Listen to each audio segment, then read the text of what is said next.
The Earth is under a weather watch tonight, a space weather watch. Yeah, Fox News' Rocky Madden joins us now from Forest Park to show us why this is so important.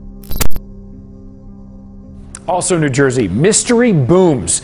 Residents and police in one community want to know what and who are behind a series of extremely loud noises that sound like explosions, and they've been rattling a lot of people in town for weeks now. Good morning, guys. I got some trending news this morning, and we're starting with this story that was in the Jerusalem Post that is now being picked up and broadcast all over the place. It's been trending on Twitter since it was posted, and we'll just get into it here. The story quotes the former head of Israel's space program. That's according to Israel's former space security chief. In an interview with an Israeli newspaper, he said the aliens have been waiting until today for humanity to develop and reach a stage where we will understand in general what space and spaceships are. Meet Haim Eshed. Reports claim he was once the head of Israel's space security program. The man recently gave an interview to an Israeli newspaper. What he said was out of the world, quite literally.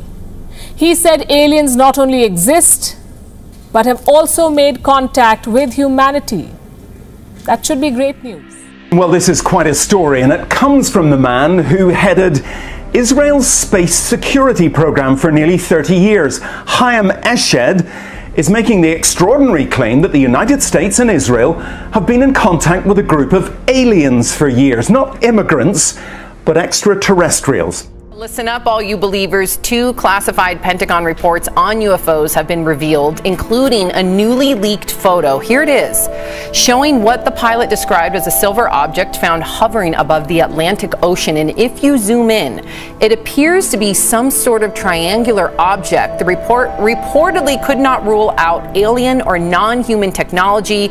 Now, here's where it gets really weird. There is some speculation that some UFOs are able to move through the air and underwater, raising the possibility that aliens are operating beneath the ocean. You know what they say, Jeff, that we know more about the moon and outer space than we know about our own ocean.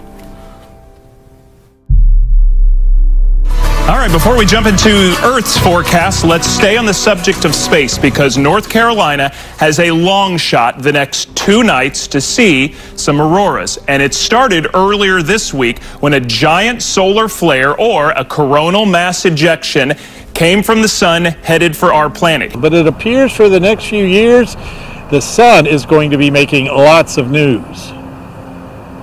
Excited because it's been a long quiet time, the last 3 to 4 years. Scientists watched as a solar flare exploded from the sun just 2 days ago. They believe we can now expect geomagnetic storms from the sun in the future, and they should peak in 2025. Experts say all that solar activity has the potential of causing voltage irregularities, even blackouts for power companies, like happened in 1989 in Canada.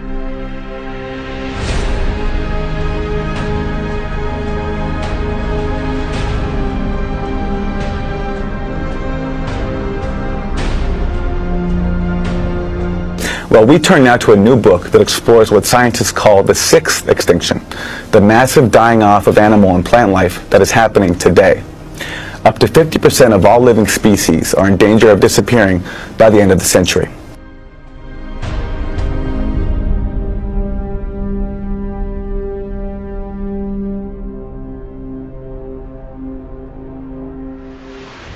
The figures are staggering. She writes, quote, "It's estimated that 1/3 of all reef-building corals, 1/3 of all freshwater mollusks, 1/3 of sharks and rays, 1/4 of all mammals, 1/5 of all reptiles, and 1/6 of all birds are headed toward oblivion. The losses are occurring all over, in the South Pacific and in the North Atlantic, in the Arctic and the Sahel, in lakes and on islands, on mountaintops and in valleys." To say the least, a chilling title, the 6th extinction. So take it forward. What does that mean exactly? Well, as Aaron mentioned, there have been, 5 previous, I guess we call them major mass extinctions, because I should say they're sort of an oxymoron. You can also have a minor mass extinction, but 5 major ones that we see in the fossil record. Now let's turn to Australia, where experts say that one of the country's most iconic animals, the koala, is living on the brink. And we saw the awful images of the koalas with the little burnt paws after the bushfires. How endangered are they?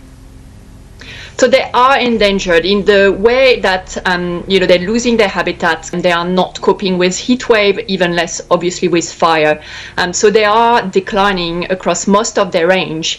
The sad reality is that many more other species are declining even more than the koala. So it's kind of a trend that we see across all animals at the moment. And his theory was that animals only went extinct in these catastrophic waves. Something happened, the planet changed. Otherwise, why else would they go extinct? And then a naturalist named Charles Lyell, who is Charles Darwin's mentor, came along, and he said, that's ridiculous. We never see these catastrophes. They don't happen. The only way the Earth changes is very, very, very gradually, and things go extinct very gradually, and the world changes very gradually. And that became sort of the doctrine for a very long time, over 100 years, until the Alvarezes came along and identified an asteroid impact as the event that had done in the dinosaurs and many other creatures, I should say. The dinosaurs always get top billing, but that extinction event did in a lot of other groups as well. That was resisted. That theory was resisted, but it was proved. And now the sort of general theory is, yes, the Earth changes very slowly except for these extraordinary moments. And I'd say the whole point of writing the book is that we are in one of those moments right now.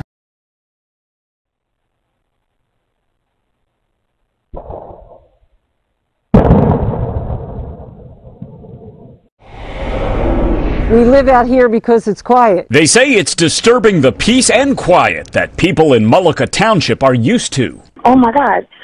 Yes, I just heard a really loud bang, like it shook the entire house. Over the past month, police have gotten numerous 911 calls. There was just a tremendous explosion nearby. From folks hearing extremely loud noises that sound like explosions. It's been happening once a week. I mean, it's almost blowing our houses off the foundation. Over the weekend, they were so close to my house that it made us uneasy, that just something's not right. A little bit between a shotgun and a cannon. It just sounds like it's a bomb dropped from a plane. The repetition was just seconds apart. It just just put questions in my head. Are we being invaded or that kind of thing?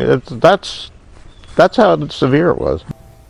Exactly. They're living in the center of Earth, just like they're living in the center of the moon. He thinks they're in the moon. Oh, Jeff has his candy shell Skittles theory. He thinks the moon's inside out. He's not going to let go of that. I like it. I think we have a lot to learn when it comes to alien life. I think it's all been classified for a reason. I think it's dripping out. I think most people know. I think most people think there are. We're starting to. I think we know the tip of the iceberg, bro. All right. Okay. All right. I know we're at a frat bar. Let me turn my hat backwards. Play some darts. Beer pong. I am here to discuss the so-called flying saucers. Since 1947, we have received and analyzed between 1,000 and 2,000 reports. We can say that the recent sightings are in no way connected with any secret development by any department of the United States. That wasn't my forte. But we started seeing things. And once you've seen something, you get addicted to it. You want to see more and more and more. I was born and raised in the Denver area. From the time I moved here, all I heard were UFO stories from the locals, and I just giggle and say, we need a UFO watchtower, never thinking I would ever do it. It's phenomenal at night. You can see every star in the sky. They've had documented sightings in this valley since the 1500s. There are more sightings here per capita than any place else in the world. Now, why they're coming here, we don't know. I've seen 29. The closest one was between here in the mountains and part way down. I called it cigar-shaped. It was narrow, really long, and it went zip like that. It was 11 o'clock at night. We had over a dozen people here. Everybody saw it. A bizarre sighting for football fans during Sunday night's game between the New Orleans Saints and the Indianapolis Colts. An NBC sports camera caught what seems to be a UFO in a beauty shot coming back from a commercial break. When the video is slowed down, what looks like some sort of lit up object can be seen in the sky behind New Orleans' St. Louis Cathedral. Now, we'll let you decide whether this counts as a UFO sighting, but the mystery remains as to what those lights actually were. Now, this former head of a branch of Israel's defense ministry is 87. He was very well respected, at least until now. And he said all this in an interview with an Israeli newspaper in Hebrew, but it's really taken off after parts of it were published in English by the Jerusalem Post today. He says he's come forward now in the hope that his news will be accepted as true. He notes that if he'd made these claims 5 years ago, he would have been hospitalized, but now he says, I've got nothing to lose. Well, so far, President Trump has not tweeted about this, though remember a year ago, he did set up the Space Force as the fifth branch of the US Armed Forces. Well, we did ask the White House, the Department of Defense, and Israeli officials to comment. So far, they have not responded to the NBC News request, and I wonder if they ever will. A lot of people digging into this now and wondering who this official is, who's stepping forward, but apparently this person was referenced in the New York Times about 10 years ago as yes, indeed working for the Israeli Space Agency, but this kind of coming out of nowhere. Well, the retired general says the US and Israel have kept it from the public because, quotes, humanity isn't ready and the aliens don't want to reveal themselves until humanity can evolve, he says, and understand what space really is. I must remind you that we are not making any of this up. These are the words of a man who was the head of Israel's space security program for nearly 30 years. He's retired now and has decided to share a well-kept secret with the world.